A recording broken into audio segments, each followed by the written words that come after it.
হ্যাঁ হ্যালো, ছোট ভিলেন বলেন। ছোট ভিলেন মানে? আপনাকে তো আপনার মা ক্রস করে গেছে, আপনি ছোট ভিলেন, এখন আপনার মা হইতেছে বড় ভিলেন। দেখেন, আমি ঝগড়া করার জন্য আপনাকে ফোন দিই নাই। আচ্ছা ঠিক আছে, তাই নাকি? তাহলে বলেন শুনি, কি এমন ভালো কথা বলার জন্য ফোন দিয়েছেন?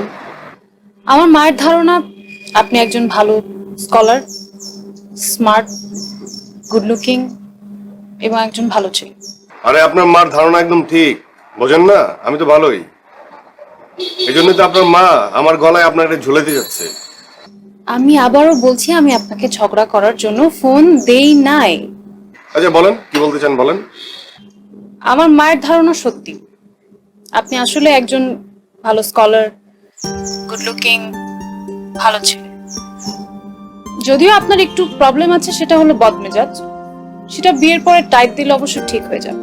বিয়ে মানে কিসের বিয়ে? আপনার আর আমার বিয়ে। আমি মাকে হ্যাঁ বলে দিয়েছি।